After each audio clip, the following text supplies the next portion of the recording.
Go back to players of the game. I thought Justin Jackson played really well on Saturday. Guy, again, who's coming off, being banged up. I thought that was maybe his best performance of the year.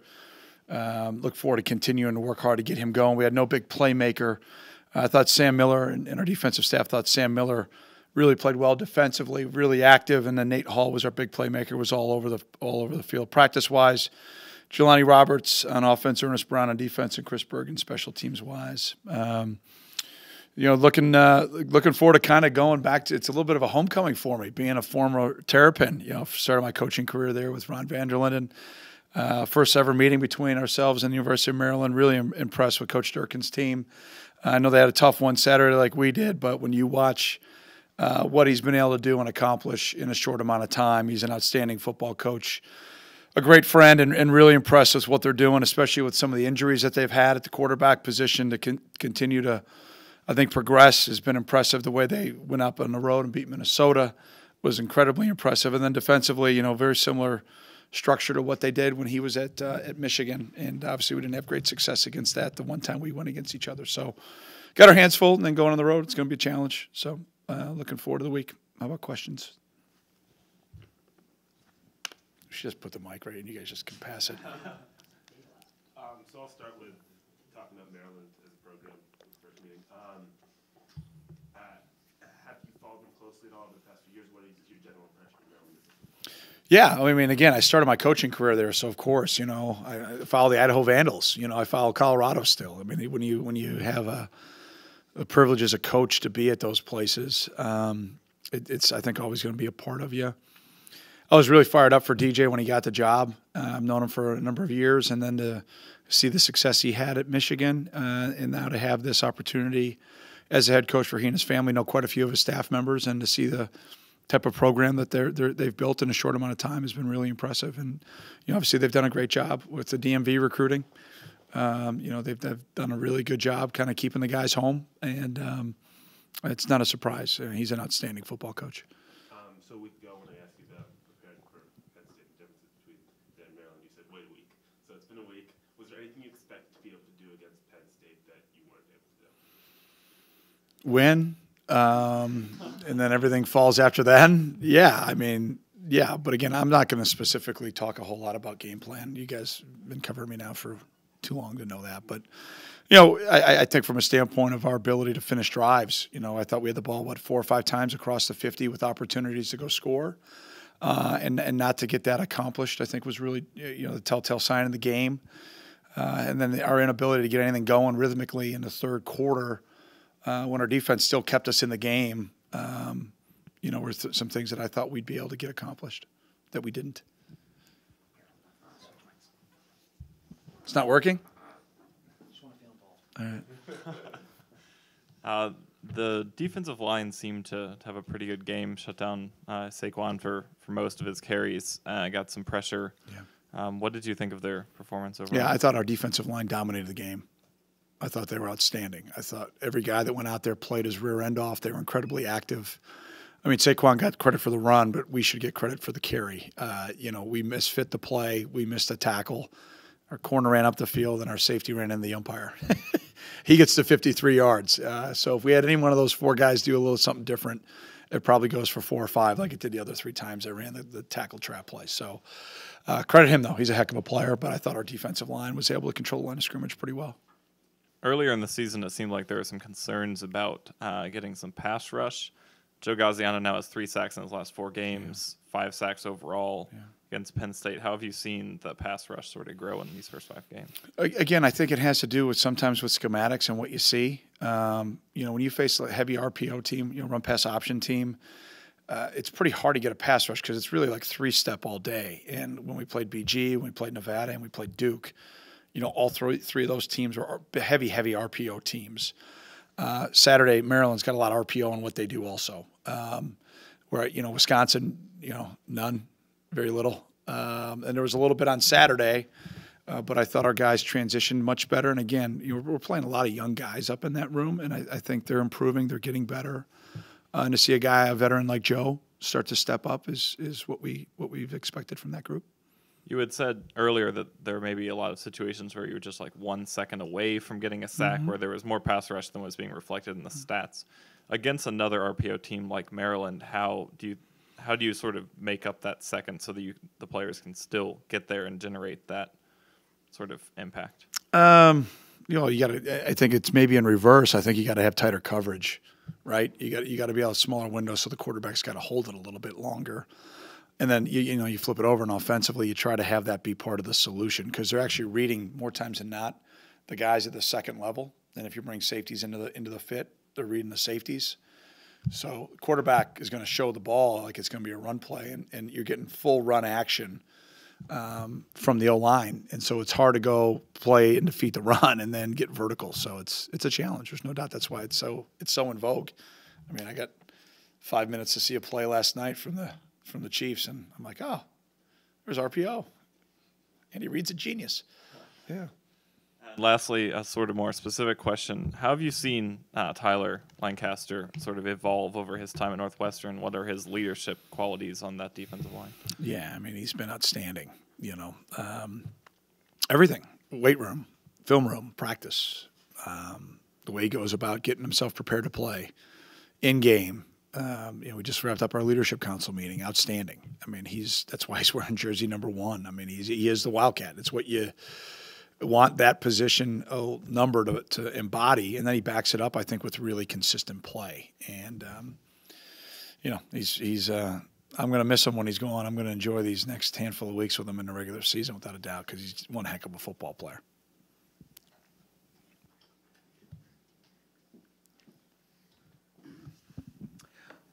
Teams tend to develop an identity, and sometimes it's not what you expect it to be. I think most people would have thought with the returnees you had on offense that the identity would be more of an offensive football team. Do you feel like it's more being seen now as a defensive team? Well, yeah, I don't put a whole lot of stock in what's said in the talking season, just because that's what it is. It's all talk. And then you go through the start of the year, and you get a couple guys a little bit dinged up, and now all of a sudden we got to change some things a little bit. But I think we're getting healthier offensively, which I think is going to help a lot, especially with some of our key contributors.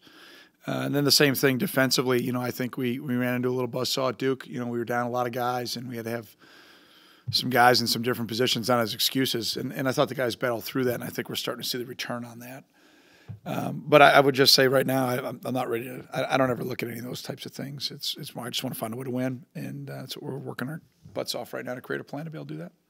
I think before this season, there had not been a targeting call against you. Now you've had 3. You had 2 and 1/2 on Saturday. Is that a function of it being called more, or being called more tightly, or why do you think that's happening? Well, I think the one was a really good call on Patty. I mean, he's got to lower the contact. We call it the strike zone. It's kind of like baseball. It's got to be from the letters to above the knees on the quarterback, and he was just too high. And I don't know, he's probably 4 or 5 inches taller than the quarterback, and so he dropped down. He just didn't drop down low enough.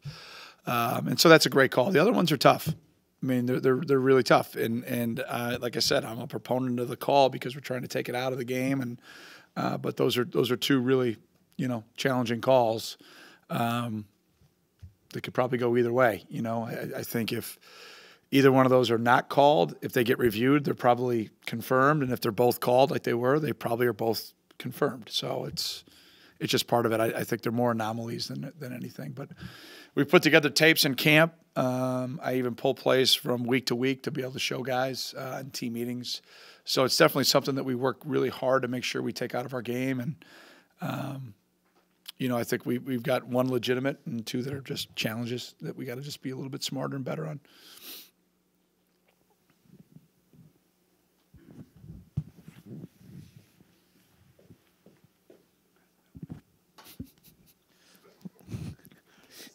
You couldn't go 2 more stats?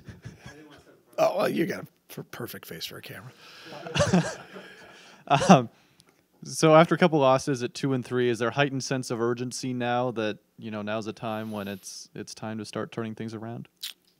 Well, yeah, I mean, there's been a heightened sense of urgency the whole year. I mean, we've put ourselves in this position by the way we've coached and played, so the solution is within. If you don't have that urgency all the time, you're not going to perform very well. Biggest concern from my standpoint is we've got to get much more consistent offensively, especially up front. Our lack of consistency there is really hurting us. And then, I watch a lot of Big Ten ball as I go through my week of preparation. This isn't something I think that is unique to us. I think, you see a lot of commonalities right now. Teams that are moving the ball pretty well are playing really well up front offensively, and the teams that aren't are not. And so we've got to just continue to drive guys fundamentally. We've got to make sure they're not overthinking things, and then they've got to play fast and cut it loose. Because I see that happening on our defensive line. I mean, I see that group really playing hard, playing fast, playing physical. In just about every statistical category, Maryland is dead last or near dead last defensively. Do you put much stock into that, or do you think that's more a factor of who they played, just the kind of games that they've been in? Yeah, sure. Yeah, I got a T-shirt again that says "Stats are for losers," right? And Paul Kennedy's picture's on there. So, yeah, I actually do have that. If you guys want it, you can have it. Yeah, every game is a new season. Every week is a season in and of itself, and I don't look at – I can't tell you I look at very many stats going into a game. I look at the tape, if that makes sense. And so when I look at the tape, I look at a team, I look at that Texas game. That was all three phases really impressive as I watched that video. I fast forward to watching the Minnesota game, and it was really, really impressive to watch the way that the Terrapins played. And, obviously they got after Towson.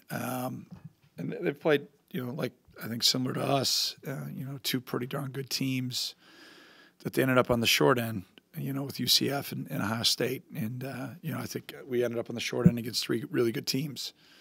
And we got to coach better, and we got to play better if we want to win those games. And obviously we're not doing a good enough job. The consequence of the targeting penalties this week is being without Patty and Godwin in the first half. So middle linebacker especially is really thin. So what do you do there? And at safety also? And then is it weird to prepare guys maybe who are going to start and then not play as much in the second half when you do get those guys back? Yeah, I've got a redshirt year left, so I'm going to wear 51 this week. Blake's going to move to 52. So that's our plan in the middle.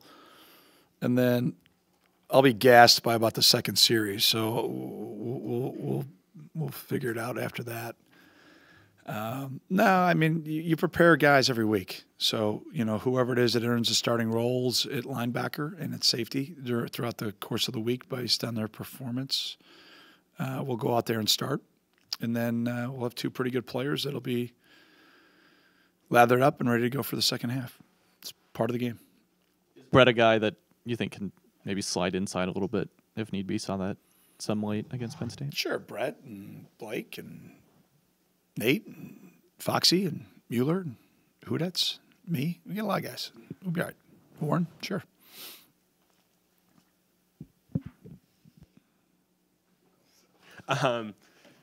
Two not on-field questions, but not football questions. But one is with the expansion of the Big Ten, you get these trips to Maryland. Yeah. It's going to be Rutgers. What do you think of having these longer trips? What do you see as the pros and cons? Well, I'm fired up to have, obviously the league that we currently have. I think, going from, the East Coast all the way to the Rocky Mountains, with Nebraska is something that to me is what makes the Big Ten unique.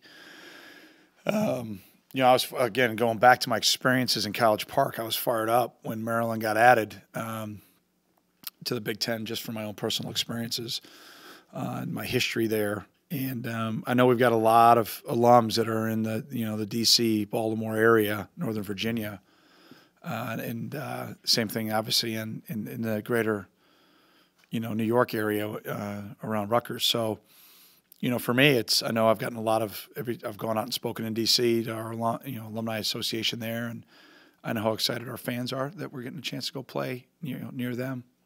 We're expecting like 600 people this week, which is huge. How much is it usually? Like half that. On a typical road game, Duke might have been less than that certainly, but this is a big one. You needed to use the mic for that. It's all right. Let's go. Speaking of Yeah, it's all right. I know. I hear you. Speaking of crowds, when Penn State came here in 2009, they were top 10 team that year too. The turnout was about 30,000. Yesterday, 41,000. So that's a sort of a marker of growth. What do you think of the turnout? What do you think of? It's exciting to see more people turning out, especially against a team like Penn State that doesn't travel that great. Yeah, I'm very thankful to our fans. Our first and foremost, our students. It was great to see the student section almost completely full. I hope they had fun. I know we didn't play great for them in the second half, but I'm very thankful for that. And we're going to need them when we come back here in a couple weeks for back-to-back weeks. So that was great, without a doubt. Very thankful to our marketing department and our season ticket sales force. I mean, those teams are working their butts off. We just got to continue to do our part and win games. That's key to continuing to keep positive momentum going. But it's great. Yeah, absolutely. It's terrific. Very thankful for it. I know you've talked about it before, but he was further away. Now that Justin is so close to the record, looked for a while like he was going to get it on Saturday. Just kind of put that in perspective a little bit. Amazing, absolutely spectacular from a standpoint of durability, toughness, resolve. Anytime you start talking about those types of accomplishments over a career, it's just absolutely spectacular. And I've had the privilege to coach it, and you've had the privilege to call it. I think sometimes we take for granted those types of players, and I know we don't, but I think sometimes you just, by human nature, you're like, oh, yeah, he had another good game. And it just seems like yesterday he was a freshman. And I think where I've seen the most growth is in Justin's leadership. I think he's willing to get out of his comfort zone. He's willing to back up the responsibility of being in a captaincy role that I think more and more today is more difficult than it's ever been. We're in a feelings society. Nobody wants to hurt each other's feelings. And, he's a guy that's going to be honest. And I think he's earned so much respect from his teammates that he didn't say a lot, but when he does, the guys know that he's being real and that he's being honest with them. And they need to either keep going on the direction they're headed or fix the direction that they're on. And just really seeing great growth in him, from that aspect. Really been impressed.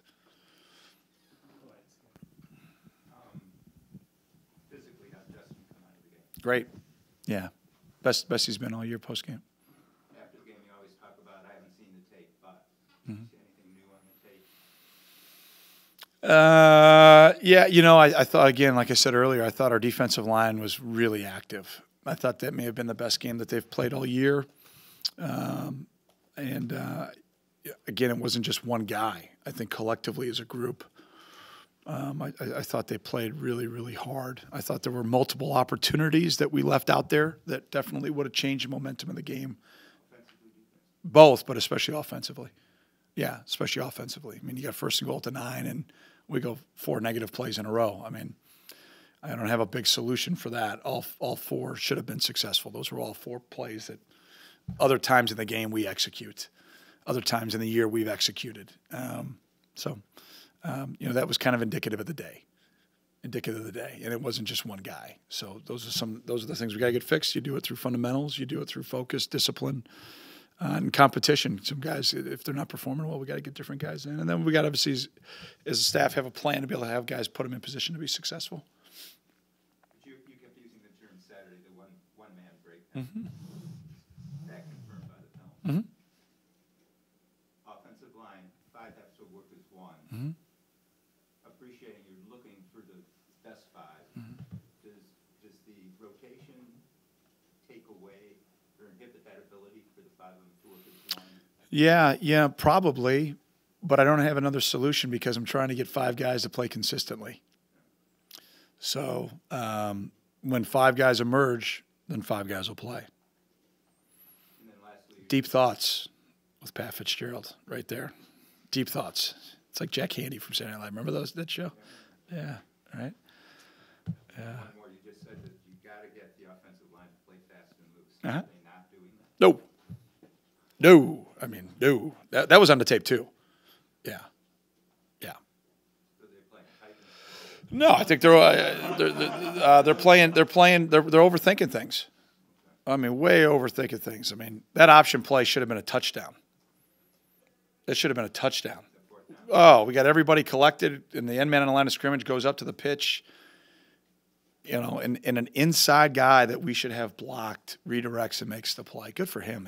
Kid made a nice play. But that should be a touchdown.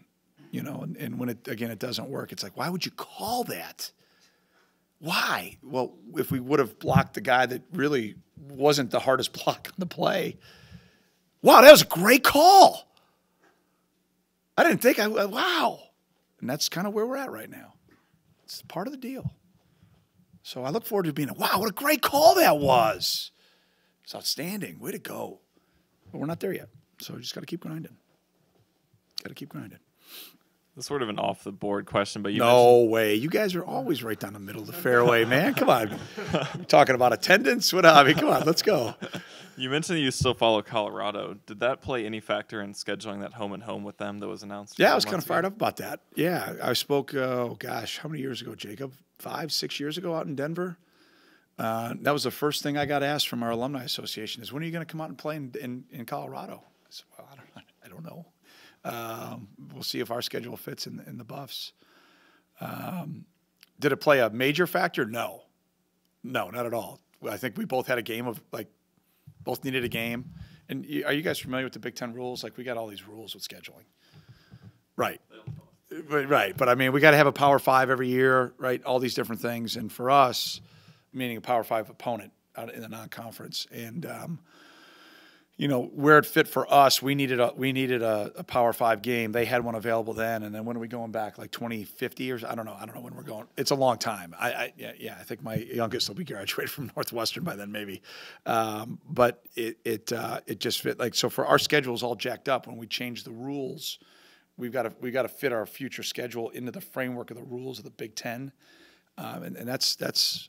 I mean, I'm probably talking about scheduling about every other day right now, trying to find games because certain games fit for us in that Power 5, but then our return trip to go play an opponent, we don't have it available with the way that the 4 and the 5 is, 4 home, 5 road, and their offsets based on the other schools too. So it's a challenge. There's no doubt about that.